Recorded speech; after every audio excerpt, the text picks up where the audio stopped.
अल्लाह जो माबूद बरहक है, उसके सिवा कोई इबादत के लायक नहीं। तो मोमिनों को चाहिए कि अल्लाह ही पर भरोसा रखें। मोमिनों, तुम्हारी बीवियों और औलाद में से बाज तुम्हारे दुश्मन भी हैं, सो उनसे बचते रहो।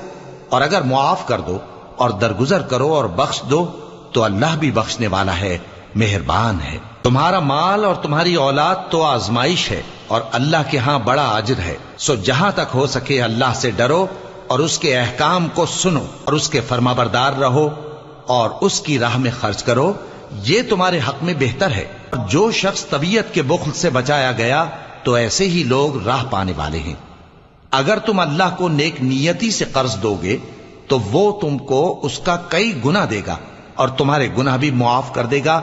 और अल्लाह कद्र शनास है, बुर्दबार है, पोशीदा और जाहिर का जानने वाला है, गालिब है, हिकमत वाला है।